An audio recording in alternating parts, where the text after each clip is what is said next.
সর্বশেষ খবর হচ্ছে তেহরানে একজন ইরানি বিজ্ঞানীকে ইসরায়েল হত্যা করেছে।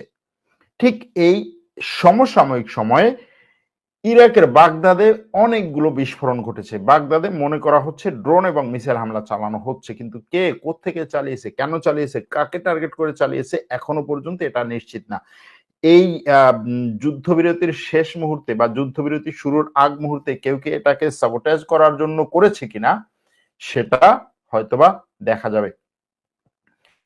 ট্রাম্পের কথা অনুযায়ী সে যে যুদ্ধবিরতির কথা বলেছিল সেই যুদ্ধবিরতি এই মুহূর্তে এখন ইসরায়েলের সময় 3টা 32 মিনিট, তুরস্কের সময় 3টা 32 মিনিট, এই মুহূর্তে সেই যুদ্ধবিরতি শুরু হওয়ার কথা।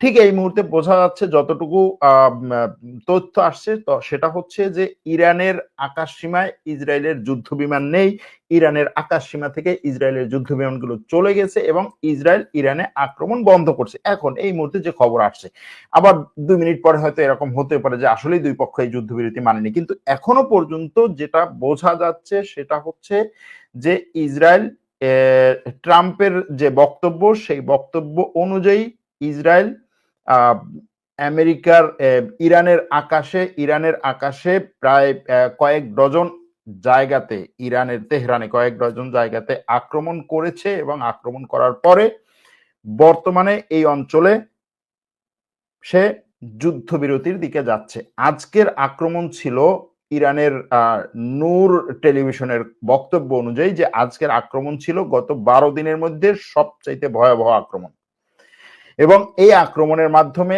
ইসরায়েল এই 12 দিনের যুদ্ধ বন্ধ করতে যাচ্ছে ট্রাম্পের বক্তব্য অনুযায়ী। এখনো পর্যন্ত ইরান বা ইসরায়েল কেউই এখনো পর্যন্ত অফিসিয়াল বক্তব্য দেয়নি।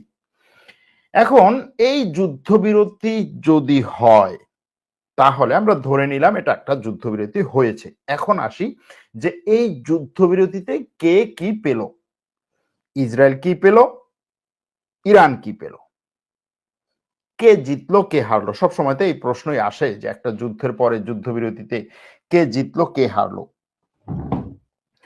দেখুন, যুদ্ধবিরতিতে জেতা এবং হারা সেটা নির্ধারণ করা হয় কিসের উপরে? যুদ্ধ কেন শুরু করা হয়েছিল সেটার উপরে। যুদ্ধ কে শুরু করেছিল? ইসরায়েল শুরু করেছিল। কেন শুরু করেছিল? ইরানের সরকার পরিবর্তন, ইরানে খামেনাইর শাসন শেষ করা, ইরানের পরমাণু স্থাপনাগুলোকে ধ্বংস করা এবং ইরানকে ভঙ্গুর একটা রাষ্ট্রে পরিণত করা। এটা ছিল ইসরায়েলের এই যুদ্ধের মূল উদ্দেশ্য। ইসরায়েল এই যুদ্ধে কি করেছে? ইরানের 1 ডজন সামরিক জেনারেলকে হত্যা করেছে, ইরানের 1 ডজন বিজ্ঞানীকে হত্যা করেছে, ইরানের বিভিন্ন গুরুত্বপূর্ণ স্থাপনায় হামলা করেছে এবং নিজেকে দেখাতে চেয়েছে যে আমি ইরানের যেই কোনো জায়গায় যখন ইচ্ছা আক্রমণ করতে পারি।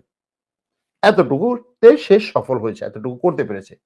কিন্তু তার যে মূল 3টা টার্গেট সেগুলোর একটাও ফাইনাল হয়েছে কিনা, ফুলফিল হয়েছে কিনা? হয়নি। ইরানের এই সরকার পরিবর্তন করতে পারেনি। আয়াতুল্লাহ খামেনিকে হত্যা করবে বলেছে, করতে পারেনি। ইরানকে ভঙ্গুর করে দিবে, ইরানে অন্য তার পছন্দ মতো একজনকে এনে ক্ষমতায় বসাবে, পারেনি। ইরানের পরমাণু স্থাপনাগুলোকে ধ্বংস করে ইরানের পরমাণু অস্ত্র তৈরি করার ক্ষমতাকে শূন্যে নামিয়ে নিয়ে আসবে, পারেনি। নিজে করতে পারেনি, আমেরিকাকে ডেকে নিয়ে আসছে, আমেরিকার যুদ্ধ বিমানের আক্রমণেও হয়নি। এই দিক থেকে চিন্তা করলে এই যুদ্ধে ইসরায়েল যেই সমস্ত টার্গেট নিয়ে নেমেছিল তার একটাও ফুলফিল হয়নি। এমনকি ইসরায়েল এরকম মনে করেছিল যে ইরান ইসরায়েলে বা ইসরায়েলের রাজধানীতে ব্যাপক পরিমাণে আক্রমণ করতে পারবে না। ইসরায়েলের যে আকাশ প্রতিরক্ষা ব্যবস্থা নিয়ে এতদিন পর্যন্ত যে কল্প কাহিনী ছিল সেটা জিরোতে নেমে এসেছে। ইসরায়েলের সেই ব্যাপক নাম করা আকাশ প্রতিরক্ষা ব্যবস্থা ইরানের মিসাইলের কাছে হার মেনেছে।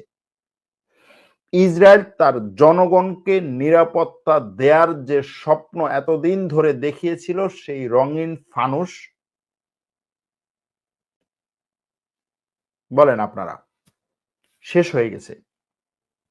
এগুলো বাস্তব, এগুলো হয়েছে বাস্তব। একটা যুদ্ধে আমেরিকা যদি সরাসরি ইসরায়েলের পিছনে না দাঁড়ায়, ইসরায়েল কোনো একটা দেশের সাথে দাঁড়াতে পারবে না, এটারও প্রমাণ হয়ে গেছে। ইসরায়েলকে এতদিন ধরে টেকনোলজিতে, তারপরে হচ্ছে অস্ত্র শস্ত্রে, নিরাপত্তায় স্বয়ং সম্পূর্ণ হিসেবে যে দেখানোর চেষ্টা করা হয়েছিল, সেটাও যে পুরোপুরি একটা কল্পকাহিনী, সেটারও প্রমাণ হয়েছে। এবার আসি ইরানের ক্ষেত্রে। ইরান এই যুদ্ধে কি করতে চেয়েছিল? ইরানের রাজনৈতিক বক্তব্য ছিল যে আমরা ইসরায়েলকে মানচিত্র থেকে মুছে দেব, ইসরায়েলের সরকার পরিবর্তন করব। ইসরায়েল যখন বলছে ইরানের সরকার পরিবর্তন করব, তখন ইরানও বলছে ইসরায়েলের সরকার পরিবর্তন করব। ইসরায়েল বলছে তেহরান জ্বলবে, এরা বলছে তেল আভিভ জ্বলবে, এরকম ভাবে। এবং ইরান বলছে যে ইসরায়েল যেহেতু যুদ্ধ শুরু করেছে, আমরা শেষ দেখে ছাড়ব। কিন্তু ইরান যেই সমস্ত টার্গেটে আক্রমণ করেছে বলেছে, সেই সমস্ত টার্গেটে যথেষ্ট পরিমাণে ক্ষয়ক্ষতি হয়েছে বলে তেমন কোনো খবর নেই।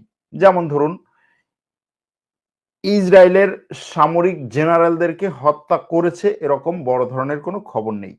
ইসরায়েলের বিশাল বিশাল সামরিক ঘাঁটি পুরোপুরি ধ্বংস হয়ে গেছে এরকম খবর নেই। হ্যাঁ, ইসরায়েলের বিভিন্ন জায়গায় আক্রমণ হয়েছে, ইরান আক্রমণ করেছে, যেই সমস্ত জায়গায় আক্রমণ করতে পারবে না বলেছে সেই সমস্ত জায়গায়ও আক্রমণ হয়েছে। এবং শেষ পর্যন্ত ইরান টিকে থাকতে পেরেছে। ইসরায়েলের মতো একটা শক্তি যার পেছনে পুরোপুরি আমেরিকা দাঁড়িয়ে, তার আক্রমণের পরেও ইরান টিকে থাকতে পেরেছে। এটা হচ্ছে ইরানের সফলতা। ইরানের ব্যর্থতা হচ্ছে ইরান তার মিসাইলকে, তার মিসাইল শক্তিকে, তার নিজস্ব তৈরি আকাশ প্রতিরক্ষা ব্যবস্থা শক্তিকে যেইভাবে এত বছর ধরে তুলে ধরেছিল, যে সে 40 বছর পর্যন্ত শুধুমাত্র এই জায়গায় সে ইনভেস্ট করেছে, সেই জায়গাতে সে যথেষ্ট পরিমাণে সফল না।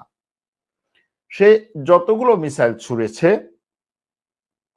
প্রথম দিনে সে কয়েকশো মিসাইল ছুড়েছে, কিন্তু তারপরে তার মিসাইল নিক্ষেপের সংখ্যাটা কমে গিয়েছিল, তার ড্রোন নিক্ষেপের সংখ্যা কমে গিয়েছিল।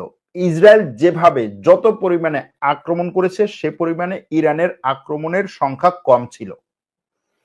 ইরানের ড্রোন ইসরায়েলের আকাশ প্রতিরক্ষা ব্যবস্থা প্রায় অর্ধেকের বেশি আকাশে থাকতেই নষ্ট করতে পেরেছে। ইরান যে পরিমাণে তার হাইপারসনিক মিসাইল ব্যবহার বা মিসাইল আছে বলে, হাইপারসনিক ব্যালিস্টিক মিসাইল আছে বলে, বা যে পরিমাণে সে এগুলোকে হাইলাইট করেছিল, সে পরিমাণে আক্রমণ ইসরায়েলে হয়নি। কিন্তু তারপরেও ইসরায়েলের গত বলা যায় যে 40 বছরের ইতিহাসে বা 60 বছরের ইতিহাসে বর্তমানে ইরান এই 12 দিনে যে আক্রমণ করেছে, এরকম আক্রমণ ইসরায়েল এর আগে কখনো দেখেনি। সুতরাং সেই দিক থেকে চিন্তা করলে ইরানকে আপনি এগিয়ে রাখতে পারেন। এখন এই আক্রমণের ফলে যে জিনিসটি হয়েছে, সেটা হচ্ছে মধ্যপ্রাচ্যে ইসরায়েল এবং ইরানের যে একটা ব্যাপক পরিমাণে ফানুস ছিল, সেটা চুপসে গেছে।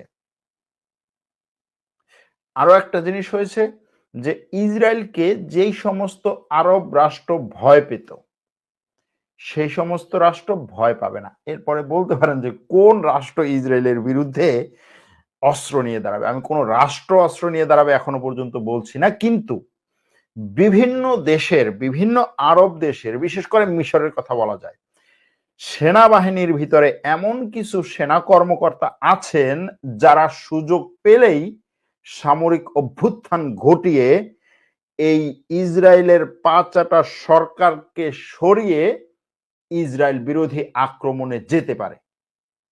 সুতরাং তাদের মধ্যে একটা সাহস সঞ্চার হয়েছে যে ইসরায়েলের দুর্বলতা কি কি, সেটা মোটামুটি ইরান এবং ইরানের এই আক্রমণের কারণে অনেক দেশ জেনে গেছে।